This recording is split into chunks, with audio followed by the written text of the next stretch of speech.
ఈశ్వర్లారా, ఒకానొక గ్రామంలో ఒక రాజుగారు ఉండేవారు. ఎవరు? ఉల్కాముకుడు అనే ఒక రాజుగారు ఉండేవారు.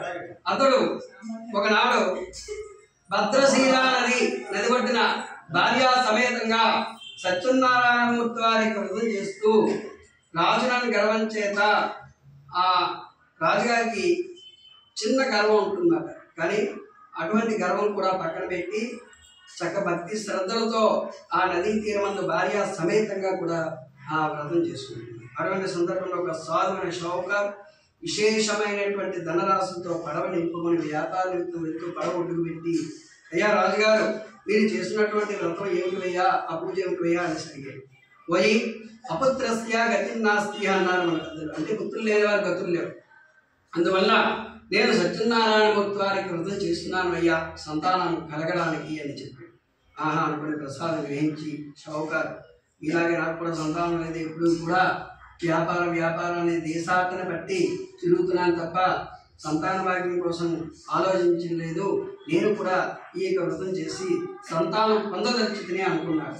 వెంటనే ఆ షౌకారు ఇంటికి వెళ్ళిపోయాడు. ఆయనకు ఒక భార్య కలదు. ఆమె పేరు లీలావతి. ఇంటికి వెళ్ళి ఆమె వింటుండగా, నాకు సంతానం కలిగినచో సత్యనారాయణమూర్తి వారికి వ్రతం చేస్తాను సుమని భార్య దగ్గర అనుకున్నాడు. కొన్ని దినాలకు వర్తకుని భార్య లీలావతి భర్తతో సుఖించి 9 మాసాలు మోసి 10వ మాసమున ఒక కుమార్తెని కన్నారు షావుకారు దంపతులు. లేక కలిగిన కుమార్తెకు కళావతి అని నామకరణం పెట్టి అల్లారవద్దుగా పెంచుకుంటున్నారు. కళావతి శుక్లపక్షంలో చంద్రుడి వలె రోజు రోజు కూడా ప్రవర్తమానంగా పెరిగి వస్తుంది. ఒకనాడు భర్తను పిలిచి, నాదా మనకు సంతానం కలిగించో వ్రతం చేస్తామన్నారు కదండి, మరి మనకి సంతానం కలిగింది, వ్రతం చేద్దామని తెలిసి చెప్పింది. పోసి ఇప్పుడు వ్రతం చేస్తే పోలంత ఖర్చు అవుతుంది, అందరికి భోజనాలు పెట్టాలి, బట్టలు తీయాలి, అందరిని పిలవాలి, ఇంత ఖర్చు అవుతుంది, అమ్మాయికి వివాహాలు చేయాలి కదా, అదో ఖర్చు ఇదో ఖర్చు, ఏకంగా వివాహంలో అయితే భోజనాలు కూడా ఏకంగా కలిసిపోతాయి, ఆ రకంగా చేయొచ్చులే వివాహ సందర్భంలో అనుకుని వ్యాపారాన్ని బయలుదేరి వెళ్ళిపోయాడు. ఇలా కొన్ని సంవత్సరాలు గడిచాయి. అమ్మాయి యుక్త వయసు వచ్చింది, వివాహం చేయాలని నిశ్చయించుకున్నాడు. ఒక దూతను పిలిచి, నీవు పోయి అమ్మాయికి తగిన వరుణ్ణి వెతికి తీసుకుని రా. ఆ సేవకుడు కాంచనగర్ నగరానికి వెళ్ళి ఒక యోగ్యుడైనటువంటి షావుకారుకు వారిని చూసి నిశ్చయించుకొని తన వెంట తీసుకుని వచ్చాడు. అన్ని విధాలా తన కుమార్తెకు తగి ఉండడం చూసి తన కుమార్తె అయిన కళావతినిచ్చి మహావైభవంగా వివాహం చేశాడు. కానీ ఆ వివాహ కార్యక్రమాల్లో ఉండి షావుకారు సత్యనారాయణ స్వామి వారి యొక్క మాట మాత్రం మర్చిపోయాడు. మాట వ్రతం చేస్తాను. అప్పుడు స్వామివారికి ఆగ్రహం కలిగింది.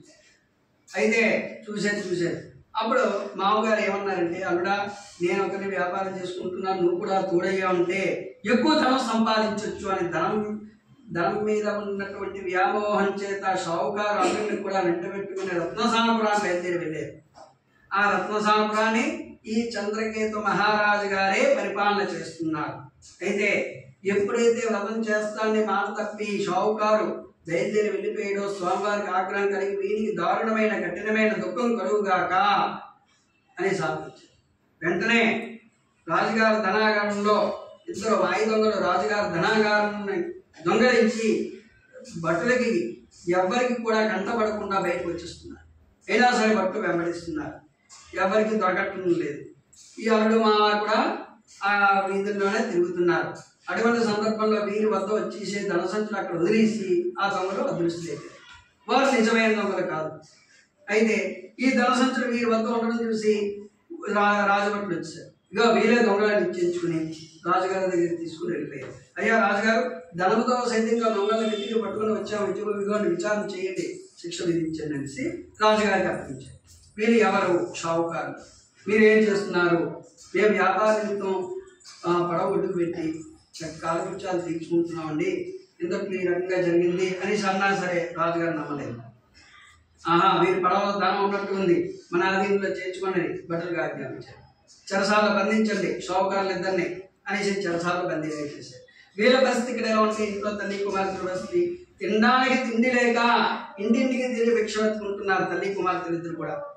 అయితే ఒకనాడు కుమార్తె మంచి ఆకలిగా ఉండి ఇంటికి ఆలస్యంగా చేరింది. తల్లి మందలించింది, అమ్మాయి ఇంత రాత్రి వరకు ఎక్కడమ్మా తిరుగుతున్నావు అంటే, అమ్మ ఒక బ్రాహ్మణుని ఇంట్లో సత్యనారాయణమూర్తి వారికి వ్రతం జరుగుతుంది, అక్కడ కూర్చున్నారమ్మా, ఇగో ప్రసాదం తెచ్చా, నోట్లో వేసుకోమని తల్లి కూడా ఇచ్చింది. ఇచ్చిన తర్వాత తల్లి కూడా ప్రసాదం స్వీకరించి, అమ్మాయి మనం ఈ రకంగా అవడానికి మీ యొక్క నాన్నగారు కారణం. అతను నువ్వు పుట్టేగా వ్రతం చేస్తా అన్నారు, చేయలేదు. నీ యొక్క వివాహం అయిన తర్వాత చేస్తా అన్నారు, చేయలేదు.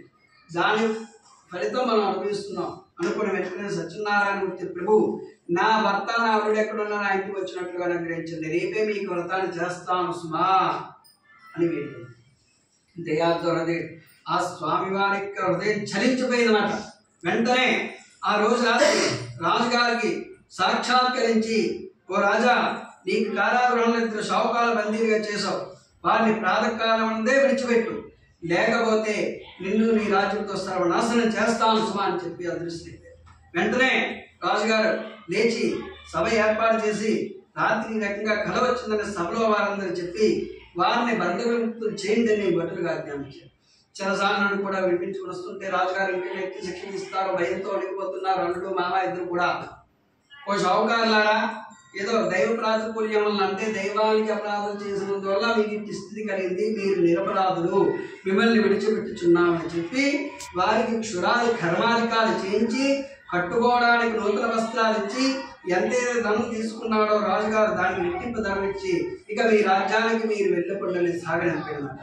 ఇది స్కంద పురాణే రేవాఖండే సత్యనారాయణ కదా 3వ అధ్యాయ సమాప్తాః.